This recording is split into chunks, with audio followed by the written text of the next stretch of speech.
Amy Carmichael, a missionary to India who labored there for 50 years, once said, "We all profess to be strangers and pilgrims in search of a land we can call our own, and then settle in the most unstranger-like fashion exactly as if we were at home and intended to stay as long as we could." She also said, "For prayers that ask that I may be sheltered from winds that beat on thee, from fearing when I should aspire, from faltering when I should climb higher, from silken self, O Captain, free, thy soldier who may follow thee, from subtle love, softenings, from easy choices, weakenings. Not thus our spirits fortified, not this way went the crucified. For all that dims thy Calvary, O Lamb of God, deliver me. Give me the love that shows the way, the faith that nothing would dismay, the hope no disappointments tire, and a passion that will burn on fire. Let me not sink to be a clod. Make me thy fuel, flame of God." Now, the reason for that is I want to continue on a thought process I had on a previous segment called opting in or opting out. But when we look at the choosers in this world, the excusers in this world, the abusers in this world, and the viewers in this world, today I want to talk a little bit about excusers. When we opt into life, sometimes we opt in with excuses. And the opt-in excuses are usually built along the narrative of, if only. If only I had the right amount of education, if only. If only I had a different set of parents, if only. If only my rivalry was not internal or external, but I was taught to compete and complete in a way that was wholesome, if only. If only, if only, if only. If only basically leaves you with that exhausted position on Hesitation Hill, wondering the age-old questioning, coulda, woulda, shoulda. I could have done more with my life. I would have done more with my life. I should have done more with my life. If only. It's not fair. The second excuse that is proverbial is, if only I had something else. Here we're talking about someone else's time, someone else's talent, someone else's treasure. But 7.85 billion people on planet Earth are given one uniqueness. They are unique. In all of God's creation, there is only one of each one of us. So we cannot ascribe to someone else's talent. We cannot ask for someone else's ability. We cannot hope for someone else's prosperity. We cannot look for someone else's intellect. We are by ourselves divine and wholly made in the image of God. That's why Amy Carmichael said, "For prayers that ask that I may be sheltered from winds that beat on thee, from fearing when I should aspire, from faltering when I should climb higher." See, when you opt into life, you have to opt in with the desire and the decision that the destiny you're going to choose for yourself is something unique in time and space because you were made wonderfully and fearfully in the image of a living God. Now, granted, many people who watch these videos of mine do not subscribe to the same faith. The statement I'm making to you, my friends, is not a theological statement. It is a sociological statement and an anthropological statement. Since the beginning of time, man has rivaled with other men. Men have always fought with other men. Some had more, some had less. But Dr. Martin Luther King said God has given everybody some amount of talent. He's given some more than others, but not left anyone without any.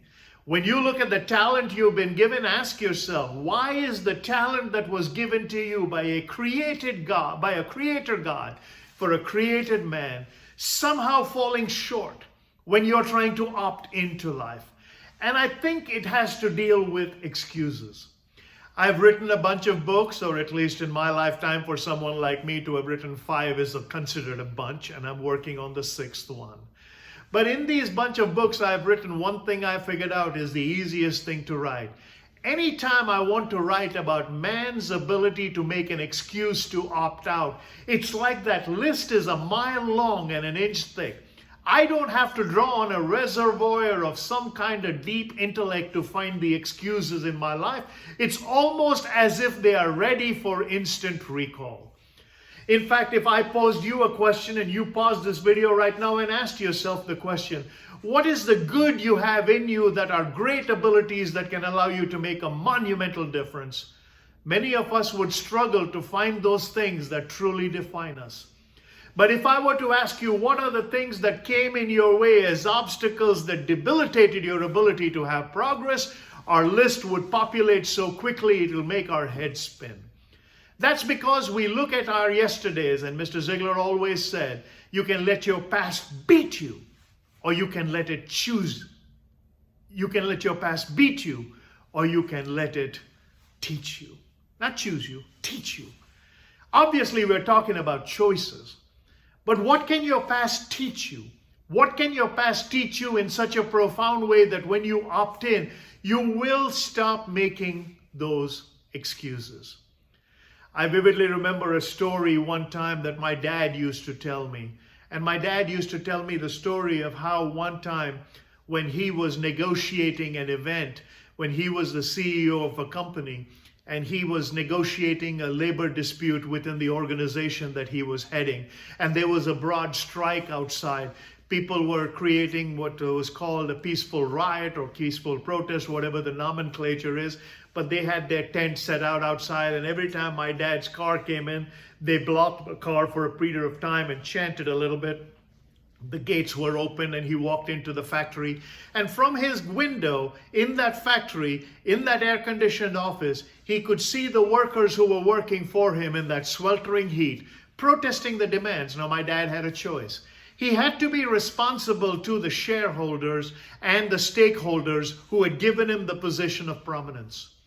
He also had a responsibility to the people who were working to make it possible. Results rule, but people matter. I had the privilege of writing a book with the former president of Microsoft called Hard-Headed, Soft-Hearted. Hard-Headed, Soft-Hearted. The results rule, but people matter. You have to have a hard head. You have to have results, but soft-hearted people should matter. And my dad says one day when he looked out of that, he says, I have to make a choice. I can no longer make excuses. My excuse is not that I'm the CEO. My excuse is not going to be that somehow we have more and they have less. I've been given a responsibility and I'm going to fulfill that responsibility. But I have a responsibility to both people. I have a responsibility to those that hired me, and I have a responsibility to those that depend on me for their leadership. So he moved his desk and his telephone into a tent that was erected next to the union leader's tent. He said, this way, when they need to reach me, they don't need to wait for the time when I either arrive or depart. I'm here 24/7. But I'm going to conduct the work I've been hired to do from this tent. He says that image suddenly allowed the negotiations to go smoother, because what he did was he crossed the line of comfort and started embracing the line of effectiveness. In what you choose, when you opt in, when you make excuses, you stay on your line. When you choose to opt in, you cross that line. The difference is one puts you on the side of being a spectator, the other allows you to confidently be a participator.